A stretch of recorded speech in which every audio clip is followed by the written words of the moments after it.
नमस्कार, आप सभी का स्वागत है यूथ अध्ययन के चैनल पे।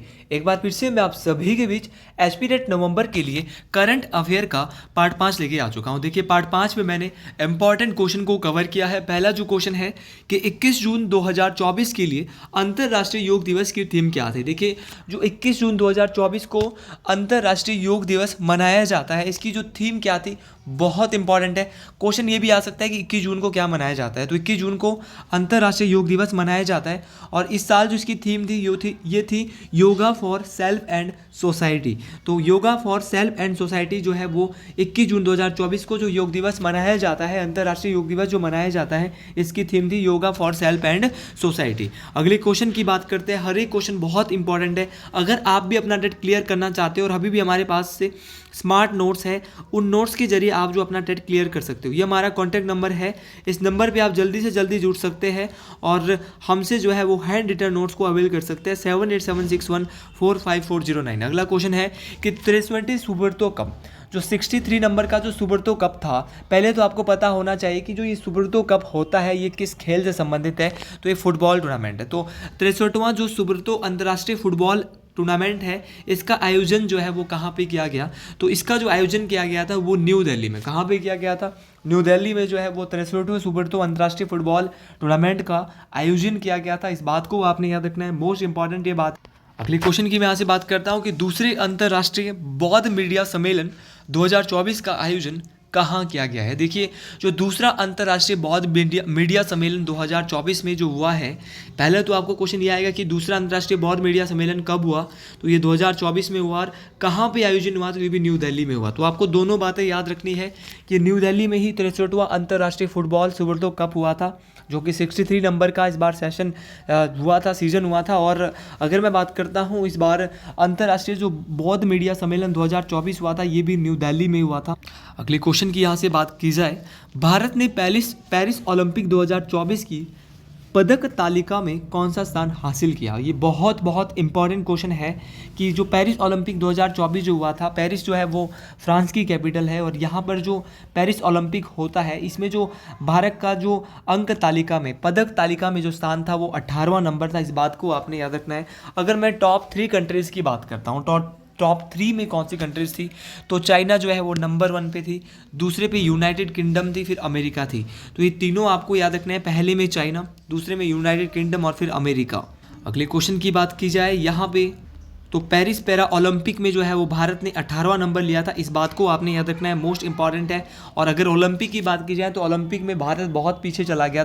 अगले क्वेश्चन की मैं बात करता हूं कि सितंबर 2024 में किसे राष्ट्रीय स्वास्थ्य मिशन NHM का राज्य मिशन निदेशक नियुक्त किया गया है। तो सितंबर 2024 की बात है और राष्ट्रीय स्वास्थ्य मिशन, ऐसे क्वेश्चन अगर परीक्षाओं में पूछे जाते हैं तो फिर हालत जो है वो किसी की भी पतली हो सकती है वहाँ पे, क्योंकि अगर आप पेपर क्लियर करना चाहते हो तो आपको करंट अफेयर एक से एक चीज़ें जो है पढ़नी होगी। तो मैं कुछ चुनिंदे इंपॉर्टेंट करंट अफेयर आपके बीच ला रहा हूँ। तो सितंबर 2024 में भी क्या होता है कि जो राष्ट्रीय स्वास्थ्य मिशन, जिसको हम NHM भी कहेंगे, इसका जो राज्य मिशन निदेशक जो नियुक्त किया गया है वो विनय गोयल। तो विनय गोयल को जो है ये नियुक्त किया गया, इस बात को आपने याद रखना। अगले क्वेश्चन की बात करते हैं कि पेरिस ओलंपिक 2024 में प्रवीण कुमार ने ऊंची कूद T64 स्पर्धा में कौन सा पदक जीता। देखिए, प्रवीण कुमार के द्वारा जो है वो हाई जंप में एक पदक लाया गया भारत के लिए और ये था गोल्ड मेडल। तो गोल्ड मेडल जो है वो स्वर्ण पदक भारत के लिए लाया गया। तो प्रवीण कुमार जो है वो पेरिस पैरा ओलंपिक 2024 में इनके द्वारा गोल्ड मेडल लाया गया। और अगर ओलंपिक की बात करते तो यहाँ पे एक भी गोल्ड मेडल नहीं आया, सिल्वर जरूर लाया था और सिल्वर जो लाया था वो नीरज चोपड़ा जी के द्वारा लाया गया था। तो ये क्वेश्चन आपको सारे के सारे याद रखने हैं, पेरिस ओलंपिक भी और पेरिस पैरा ओलंपिक भी, दोनों चीज़ें आपको याद रखनी है।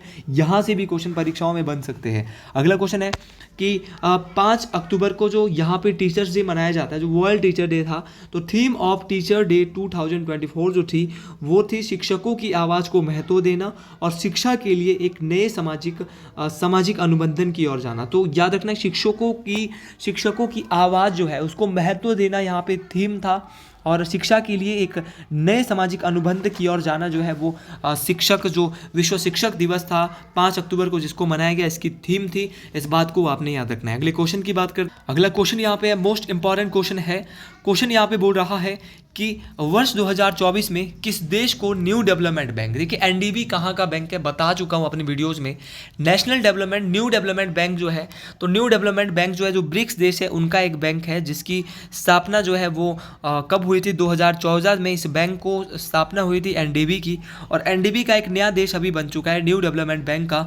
तो ये कौन सा देश बना है, अल्जीरिया। तो अल्जीरिया जो है वो न्यू डेवलपमेंट बैंक का एक नया देश बन चुका है, इस बात को आपने याद रखना है। अगले क्वेश्चन की बात करते हैं कि किसे पेरिस पैरा ओलंपिक 2024 के समापन समारोह में ध्वजावाहक के रूप में नियुक्त किया गया। देखिए जो पेरिस पैरा ओलंपिक हुआ था अभी 2024 में, जिसमें जो समापन समारोह हो रहा था, तो भारत की ओर से जो ध्वजावाहक, भारत की ओर से जो झंडा जो है वो कौन फहरा रहा था, तो ये था हरविंदर सिंह और प्रीतिपाल। तो प्रीतिपाल और हरविंदर सिंह जी के द्वारा पेरिस पैरा ओलंपिक के समापन समारोह में ध्वजावाहक किया गया था। इस क्वेश्चन को आपने याद रखना है, मोस्ट इंपॉर्टेंट ये क्वेश्चन है। अगले क्वेश्चन की बात करते हैं। क्वेश्चन हर एक मोस्ट इंपॉर्टेंट है आपको। अभी मैं डेली अब लाइव आ रहा हूँ और मेरा जो लाइव आने का जो टाइम है वो डेली 4 बजे है। तो आज मैं 4 से 6 लाइव आया था। तो अगर किसी ने मेरी लाइव वीडियो को वॉच नहीं किया है तो वो मेरे जो लाइव कंटेंट पे जा सकता है, वहाँ पे मेरी लाइव वीडियो आ गई है। तो आप इन लाइव वीडियो को भी ज़रूर देख सकते हैं। आप इस लाइव वीडियो को ज़्यादा से ज़्यादा शेयर कर सकते हैं। और अगर आपको नोट्स लेने हैं तो मैंने आपको नंबर जरूर यहाँ पे शो कर दिया है।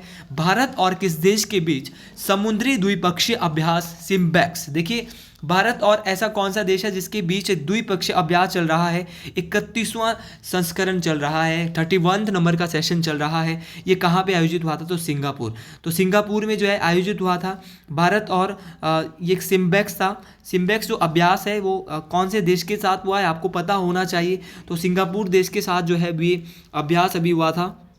अगले क्वेश्चन की बात करता हूं कि 24 अक्टूबर 2024 को जारी फीफा रैंकिंग में भारतीय पुरुष फुटबॉल टीम का स्थान क्या था। देखिए फीफा रैंकिंग आती रहती है और 24 अक्टूबर 2024 को भी फीफा रैंकिंग आई थी। और उस समय जो है वो पुरुष फुटबॉल जो भारतीय टीम है वो उसका जो स्थान आया था वो 125वां आया था। तो ये मोस्ट इंपॉर्टेंट क्वेश्चन है, एक बार इसको स्टार मार्क जरूर करें कि भारतीय फुटबॉल टीम की जो फीफा रैंकिंग में जो अब रैंकिंग आई है वो 120 नंबर पे आई है। शीर्ष स्थान पे जो रहा है वो अर्जेंटीना रहा है, उसके बाद फ्रांस रहा है और फिर स्पेन रहा है। तो याद रखना है कि शीर्ष स्थान पे अर्जेंटीना ने कायम रहा है, दूसरे पे फ्रांस रहा है, फिर स्पेन रहा है। ये सारे देश आपको याद रखने हैं। अगले क्वेश्चन की बात करते हैं कि आयुर्वेद दिवस 2024 कब मनाया गया। आयुर्वेद दिवस अभी हाल ही में मनाया गया था। तो हो सकता है कि यहाँ एग्जामिनर क्वेश्चन बना दे। तो आयुर्वेद दिवस 29 अक्टूबर को मनाया गया, इस बात को आपने याद रखना है। मोस्ट इंपॉर्टेंट ये क्वेश्चन बनता है। अगला जो क्वेश्चन यहाँ पे है कि आयुर्वेद जो दिवस का 2024 था 29 अक्टूबर को, इसका विषय भी यहाँ पे अगर पूछा जाएगा हो सकता है तो वैश्विक स्वास्थ्य के लिए आयुर्वेद नवाचार। तो याद रखना कि वैश्विक स्वास्थ्य के लिए आयुर्वेद नवाचार जो है वो इसके थीम रखी गई थी, इस बात को आपने याद रखना है। मोस्ट इंपॉर्टेंट ये बात। अगला क्वेश्चन यहाँ पे है कि भारतीय विमानपत्तन प्राधिकरण के नए अध्यक्ष कौन बने हैं। देखिए भारतीय विमानपत्तन प्राधिकरण की जो नए अध्यक्ष बने हैं, ये most important question current affair में द हिंदू में भी आया था। तो ये थे विपिन कुमार। तो विपिन कुमार जी को भारतीय विमानपत्तन प्राधिकरण का नया अध्यक्ष बनाया गया है, इस बात को आपने याद रखना है। अगले क्वेश्चन की बात करता हूँ कि एशियन आर्म रेसलिंग कप 2024 की पदक तालिका में शीर्ष पर कौन सा स्थान रहा है। देखिए जो एशियन आर्म रेसलिंग कप जो 2024 हुई थी, इसकी जो पदक तालिका में जो शीर्ष पर सबसे टॉप पर जो कंट्री रही है वो रही है कजाकिस्तान। अब ये इंपॉर्टेंट क्यों बनता है, क्योंकि यहाँ पे भारत का भी कोई ना कोई स्थान रहा है और भारत का जो यहाँ पे स्थान रहा है वो भारत का जो यहाँ पे उप विजेता रहा है। तो याद रखना कजाकिस्तान यहाँ पे जीता था, ये जो है पदक तालिका में टॉप पे रहा था और सेकंड पे भारत रहेगा क्योंकि उप विजेता भारत रहा था, रनर अप। तो ये भी आपको याद रखना है। अगला क्वेश्चन मोस्ट इंपॉर्टेंट क्वेश्चन है, पंजाब नेशनल बैंक से क्वेश्चन आया जिसको हम पीएनबी कहते हैं। तो पीएनबी का पूरा नाम पंजाब नेशनल बैंक है और पंजाब नेशनल बैंक के नए मैनेजिंग डायरेक्टर सीईओ कौन बने हैं। तो ये बहुत सारे एमडी और सीईओ अभी बहुत सारे बैंकों के बने हैं, चाहे एयरटेल के आप देख सकते हैं। और बैंक अगर पंजाब नेशनल बैंक की बात करता हूँ तो अशोक चंद्रा जी जो है वो पंजाब नेशनल बैंक के नए एमडी और सीईओ बने हैं। हमारा एक लक्ष्य होता है कि एक वीडियो करंट अफेयर से 1 या 2 क्वेश्चन आ जाए, बहुत रहता है, क्योंकि करंट अफेयर के 3 से 4 क्वेश्चन ही पेपर में रहते हैं, ये आप सभी भी जानते हैं। कभी कभार हो जाता है कि 7-8 क्वेश्चन करंट अफेयर के पेपर में डाल दिए जाते हैं और उस पेपर में फिर मुश्किलें भी बहुत ज़्यादा खड़ी हो जाती है फिर जीके में, क्योंकि हम मानते हैं कि जीके स्कोरिंग होता है, जीके हमें आता है, लेकिन जीके ही ऐसी चीज़ है जो बहुत ज़्यादा हमें दिक्कतें खड़ी कर देता है और जब पेपर में जीके सही नहीं होता है तो फिर बहुत ज़्यादा दिक्कत आ जाती है। अगला क्वेश्चन है कि हाल ही में हिमाचल प्रदेश में पहले ट्रामा सेंटर का उद्घाटन कहाँ पे किया गया था? देखिए, पहला ट्रामा सेंटर, बहुत अधिक पैसा लगा है हिमाचल सरकार का इस पे, और ये जो है शिमला के आईजीएमसी में इंदिरा गांधी मेडिकल जो अस्पताल है, मेडिकल जो कॉलेज है, यहाँ पे जो है हिमाचल प्रदेश का पहला ट्रामा सेंटर का उद्घाटन किया गया है। करोड़ों में इसके लिए पैसा लगा है, इस बात को आपने याद रखना है। तो पहला ट्रामा सेंटर कहाँ पे खोला गया है? तो याद रखना है, आईजीएमसी शिमला में जो है पहला ट्रामा सेंटर खोला गया है। अंतर्राष्ट्रीय कुल्लू दशहरा अभी पीछे हुआ था, तो अंतर्राष्ट्रीय कुल्लू दशहरा कितने दिनों तक चलता है?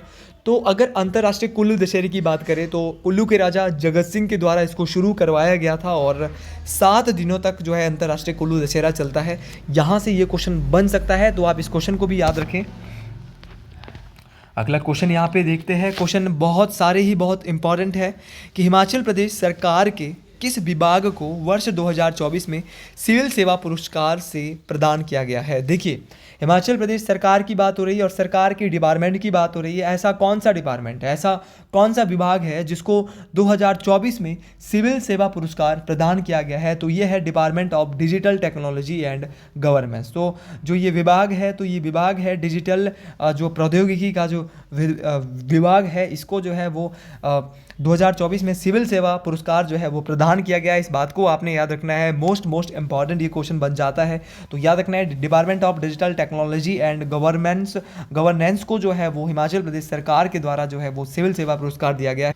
और ये कुछ आज के आखिरी कुछ क्वेश्चन मैं बात करूंगा कि विश्व शिक्षक दिवस 2024 कब मनाया गया? तो विश्व शिक्षक दिवस जो मनाया गया था 2024 में, ये क्वेश्चन भी आपको याद रखना है, मोस्ट इंपॉर्टेंट है। तो इसकी थीम तो मैं पहले आपको बता चुका हूँ, लेकिन जो विश्व शिक्षक दिवस मनाया गया था ये 5 अक्टूबर को मनाया गया था। इस बात को भी आप याद रखें, मोस्ट इंपॉर्टेंट ये बात है।